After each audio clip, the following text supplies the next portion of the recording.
We're here today to pay tribute to Peter Potter, who lived in Elmstead Market for quite a few years after he retired. And of course we've got the roadway here named after him, Peter Potter Way. And leading to that we've got Lancaster Way, because he was a crewman on Lancasters, a tail gunner, flying 32 missions and surviving. And the average for a tail gunner was between 5 and 10. So that was extraordinary in itself. And then later on, when the big bomber formations were no longer required, when the Germans were on retreat, the Air Ministry decided that they would try and get the men back to their locality. So Peter came to Boxted Airfield near Colchester at the end of the war as a warrant officer with about 50 airmen to look after the airfield while the Air Ministry decided what to do. And that carried on until 1947.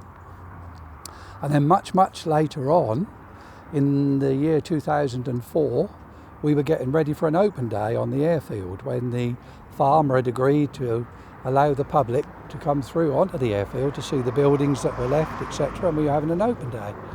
And we were preparing the week before, and this car suddenly drove onto the site where we're getting everything ready.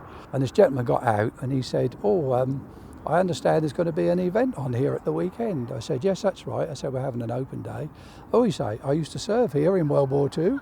And that's when I first met Peter, who then became a great supporter of the Airfield Museum, became a member, and he used to donate financially, much more than he should have done. But the main thing was he gave his time.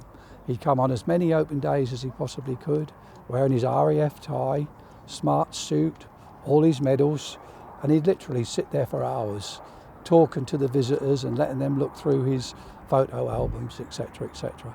He was just a fantastic guy. I don't think people did talk about it a lot because, we think they're all very brave, but from their point of view, they were there to do a job, so I don't think bravery really came into it for them.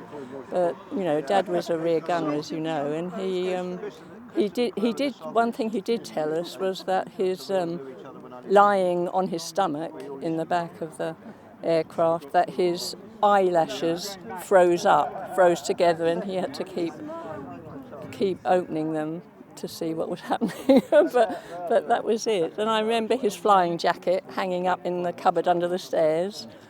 No, he didn't really talk a lot about it. From last year, coming to have this road named after him, which was lovely, and thanks to all his friends, Chris and Lofty and Richard, I think I just couldn't imagine then that we would be watching a Lancaster coming over a year later. So yeah, brilliant tribute to him. As Richard has described, he was a remarkable man from a remarkable generation.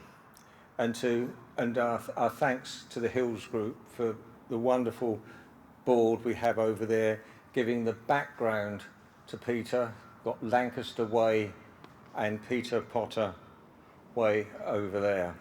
It's my great pleasure to present the other one to the family, because I think it's something that will be lovingly displayed somewhere. I appreciate that Peter had more than one child, and there's grandchildren and great-grandchildren. We've met a great-granddaughter here today. So if the family, one or would like to come forward to present you with this as a lasting memento of your dear father. Well done.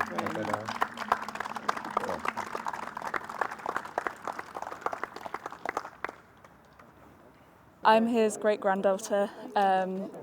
My dad is Mark, so Nana's son, oldest. And did you know very much about what this is all about?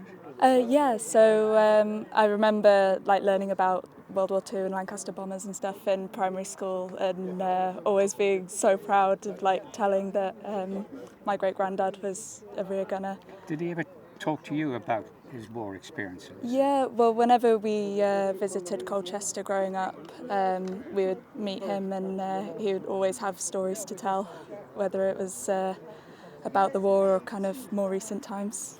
So I'm Meg, I'm Peter's granddaughter, and I've come from Reading today. And what do you feel about today?